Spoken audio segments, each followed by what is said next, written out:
Hey all, welcome back. We are looking at section 3.2 this time. Section 3.2 is titled Measures of Variation. And variation, jumping right into those key concepts here, is one of the most important topics in statistics. So by the transitive property, if it's important, then this is one of the single most important sections in this book, where we introduce the three measures of variation that we're going to be working with consistently. That is range, standard deviation, and variance. We're going to be repeatedly going back to those three measures of variation again and again and again. Okay? These statistics are numbers, but our focus isn't just on computing these numbers, but more of what do they mean? How can I interpret what they're telling me? And then how can I understand what that's going to be useful for? Okay. There's a round off rule here for measuring measures of variations again. Carry one more decimal place than was in the original data. It is going to be big in this one because your measures of variation, specifically that standard deviation and the variance, are almost always going to have a significant number of decimal places. When we're calculating these things, they'll have, I don't know, infinite, theoretically, number of the decimal places. So we'll have to make sure we round them. All right, so here's the thing. Why do I need to know about measures of variations? Well, let me give you an example. Here is data set 1. Data set 1 is 49, 50, 51. And if I go back to the last section and I measure center, I would say that my median is 50. It's the number right there in the middle. And if I calculate my mean, my arithmetic mean, 49 plus 50 plus 51 is 150, divided by 3 is also 50. Compare that over here with data set 2. 0, 50, 100. Okay? The mean and the median of this data set are also both 50. So if all I have to look at are these measures of center, then I don't have any way to tell these two data sets apart. I know what you're thinking. Well, what about the other ones? What about mode? Neither data set has a mode. Well, what about the mid-range? Well, if I were to find the mid-range says take the smallest and the largest, add them together, divide by 2. 49 plus 51 is 100. 100 divided by 2 is 50. The mid-range for data set number 2 says take the smallest and the largest, add them together. 0 plus 100 is 100. Divided by 2 is 50. So again, the mid-range is 50 for both of them. So how can I tell these two data sets apart? Well, if all I have is a measure of center, I can't.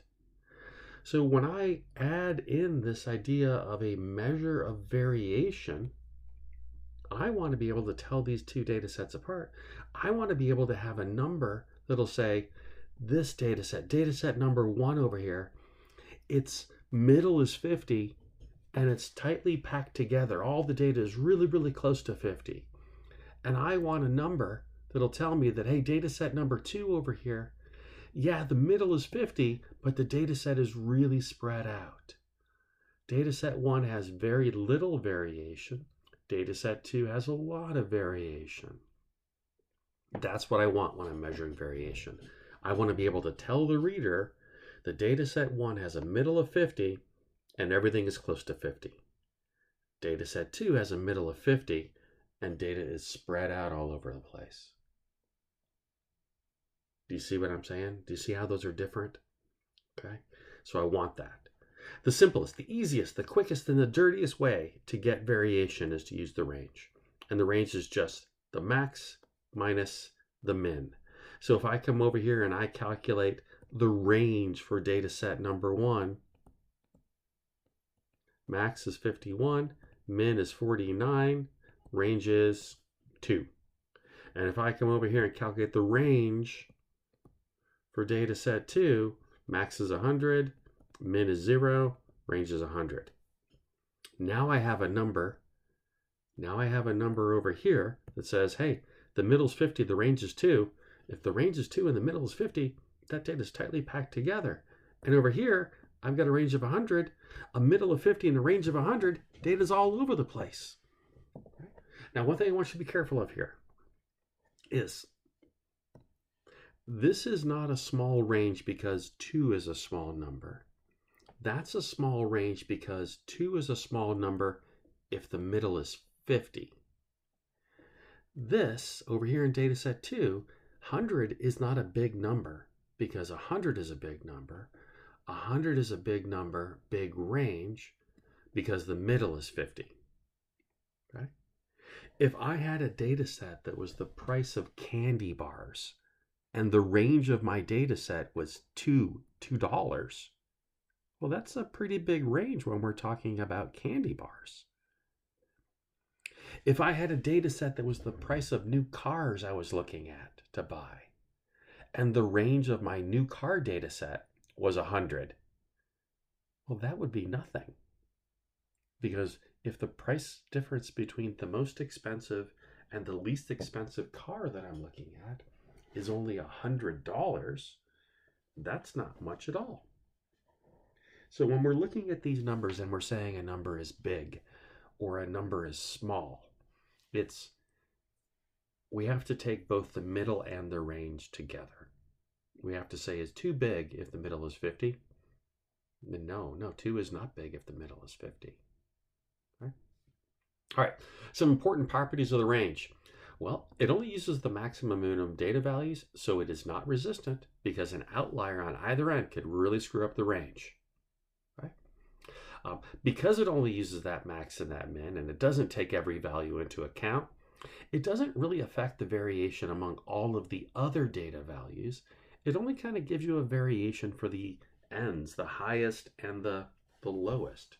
And that's why I started this out by saying, yeah, it does measure variation, and it is quick and dirty, but it's not the greatest, right? Having said that, let's at least do one example. So let's go back to our Verizon data speeds. Let's find the range of this data, right? So the range of this data is going to be the max minus the min, right? The max data value was that 55.6. The min data value is that 14.1. So I'm going to do 55.6 minus 14.1. I'm going to grab my calculator because I can't do that in my head. 55.6 minus 14.1, and I get 41.5 megabits per second. And there's my range. I'm not sure what that tells me, but it tells me I got a range of 41.5. I could scroll back up and get the mean from that data set, and then we could talk about the mean and the range. But for right now, we're just calculating the mean. Largest minus the smallest, the maximum minus the minimum. The standard deviation. Now, this is where things get tough. The standard deviation of a sample data set is an important measure of variation. It does take into account all the different things that we want it to take into account, and it does suck to calculate. It is brutal. We'll take a look at one example, and then we'll look at other options. Okay? So standard deviation of a sample. Be careful because we have problems again. If your data set is a sample, we use S to represent that standard deviation. If your data set is a population, we use this guy. That's called sigma. It looks like a little O with a hat on it. Right? It is a Greek letter. You'll notice that everything that comes from a sample is just an English alphabet letter for its symbol. Everything that comes from a population is going to be Greek. So the population mean was that mu, which was a Greek symbol. The population standard deviation is the sigma, which is a Greek thing. Sample mean was an X with a line on top of it, X bar. Sample standard deviation, S. Samples, regular old letters. Populations, Greek letters. Okay? Here is our formula, our terrible formula for calculating the standard deviation, right? The sample standard deviation, and I know that because it says S. I got to do this and that and this. Meaning in the numerator, I've got to do a sum of all the x's minus the x bars squared, divide that by n minus 1, get an answer, and take the square root. We'll look at doing that here in a second, but before we get there, let's take a look at some of the properties.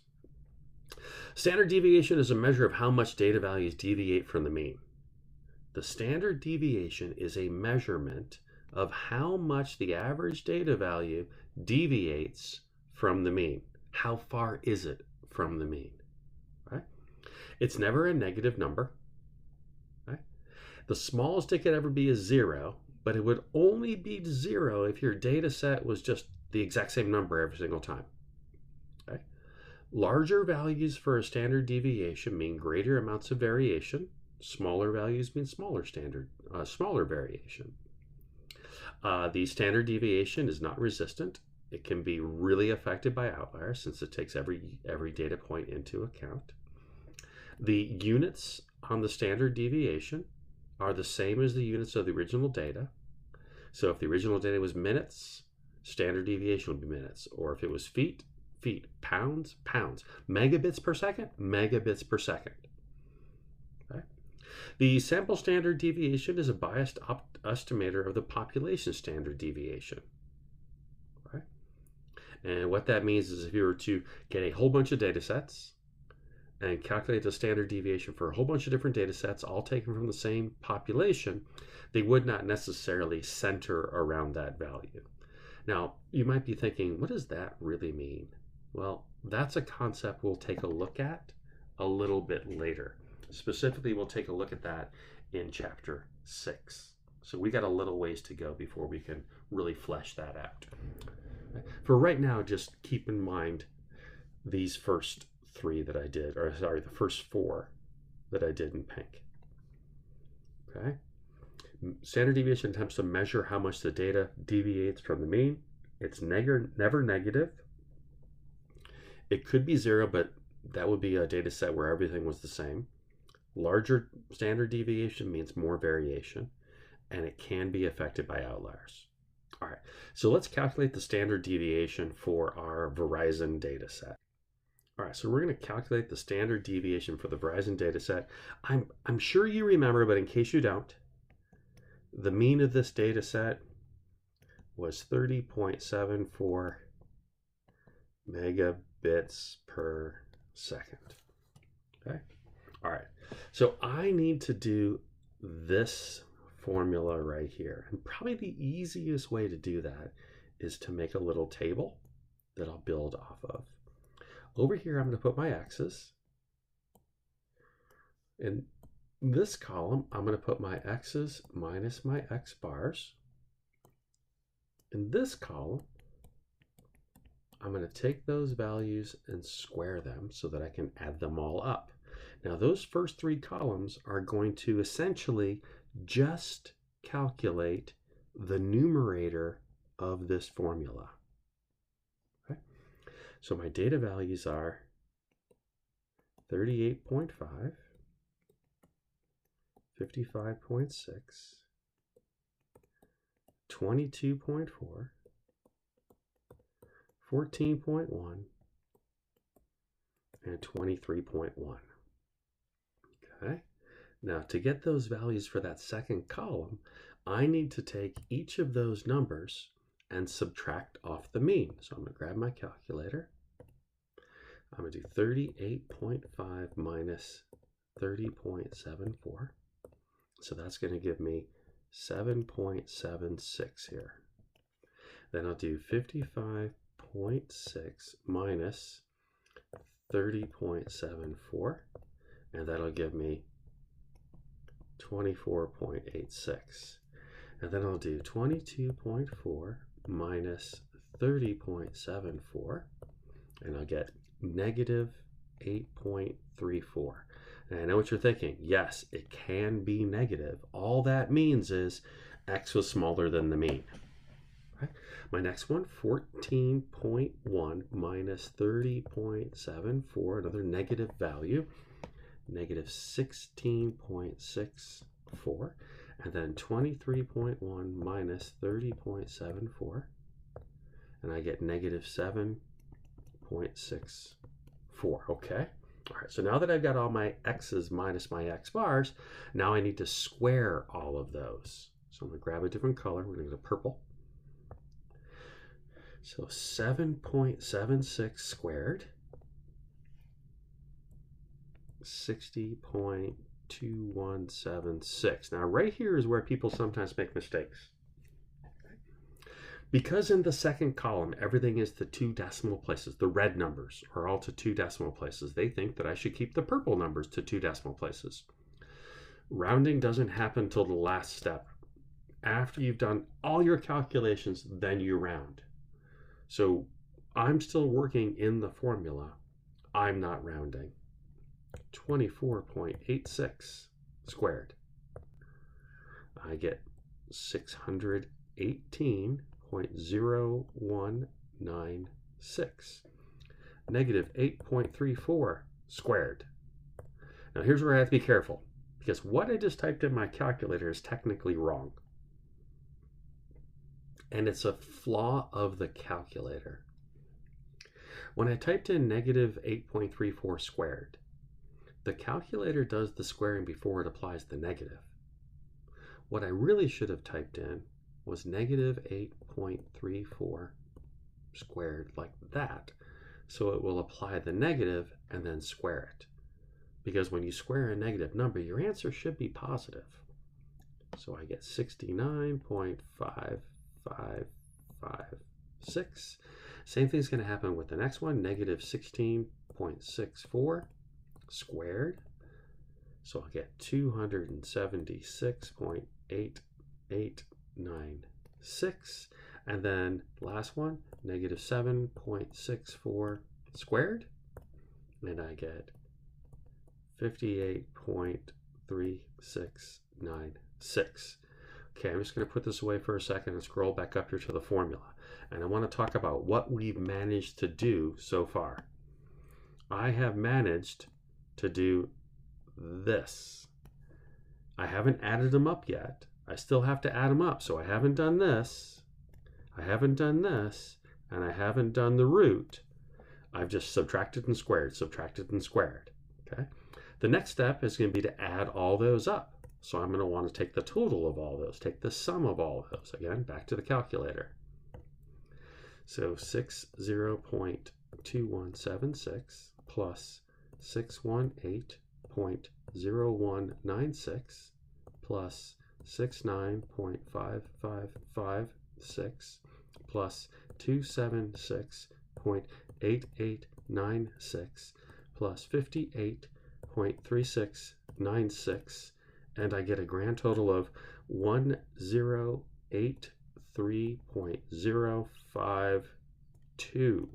Are we good to there? I sure hope so. Okay. Now I've done the numerator. I added them all up. Now I got to divide by n minus 1. Okay, so n here was 5 because we had 5 data points. So n minus 1 will be 4. So I need to take that number and divide by 4. So 1083.052. Divide that by 4. Again, a calculator problem. So divide that number by 4. I get 270.763. Okay. In terms of the formula, I've done everything under the root. So my standard deviation is going to be the square root of that number. So my standard deviation, and I'm back to the calculator, I need to take the square root of 270.763, and I get 16.45. Let's see, the rounding rule says 1 more than the original data. My original data was all to tenths place, so I'll go to hundredths place, so that's going to be 45, so 16.45.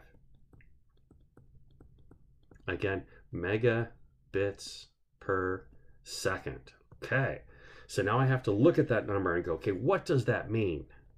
Well, I can now describe the data set by saying the middle, the mean, is 30.74 megabits per second, and the standard deviation is 16.45 megabits per second.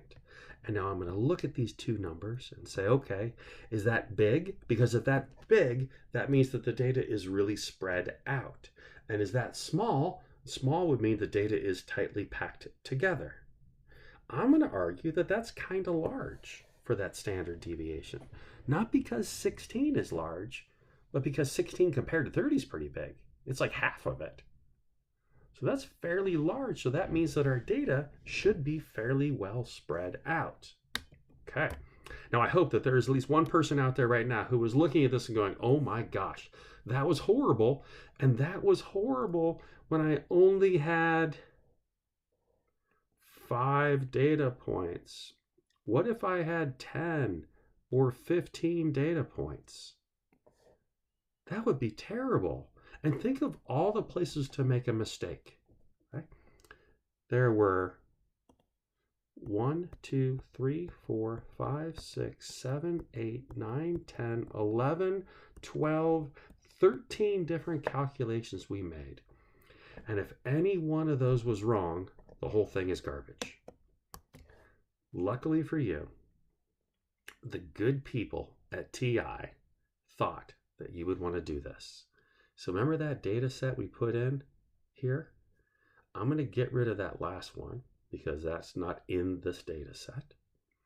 Whoops. And just have those 5 data points. And I'm going to have it calculate. Oh, I don't want that. List 1. Calculate those 1 variable stats for me. And look what it gets for SX right there. Do you see the 16.45 that we got? I love my calculator. Right. Now look directly below the SX. Do you see sigma for the 14.71? Sigma was the population standard deviation. So the calculator is a dumb tool. What I mean by that is the calculator does not know if the data that you typed in was a sample data set or a population data set. And since it doesn't know, it calculates both of them for you. Just a peek to look ahead. There's a different formula for a population standard deviation. And because there's a different formula, you get a slightly different answer. Right? So the 16.45 and the 14.7, those are the 2 different standard deviations depending on what your data was.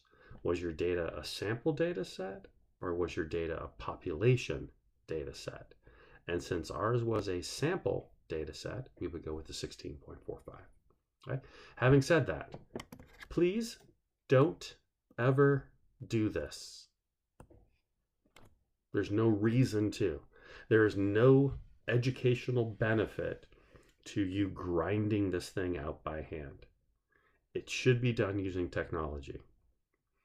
So let's run through that process again. I am going to completely delete all the data out of my calculator so we can start this over. So imagine someone handed you this data set and said, find me the mean, find me the standard deviation. What would I do? Right? I go to stat. I go to option number 1 under edit there. I input the data. 38.5, enter. 55.6, enter. 22.4, enter. 14.1, enter.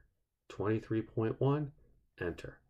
This right here, this is the weak spot. This is where mistakes are made. Typing the data in is the hardest part of this process because if I make one mistake with one number, they're all wrong. So I'll check my data twice. 38.5 looks good. 55.6, 22.4, 14.1. Okay, my data looks good. Now I will ask my calculator to calculate those things, those 1 variable statistics. So I press stat. I scroll right to the calculate menu.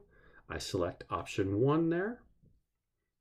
I tell the calculator where I put the data. I did put it in list 1. I do not have a frequency list because this is not a frequency distribution. This is just data. So I leave that blank and I calculate. It tells me my mean right there, the first one, is 30.74. And it tells me my sample standard deviation, 16.45, which are the exact values we got working this problem by hand. But it took a minute versus taking 10. Okay. All right, so we're at 25 minutes. I'm going to stop this video here and I'll pick up with the rule of thumb for understanding standard deviations next. See you all for part 2.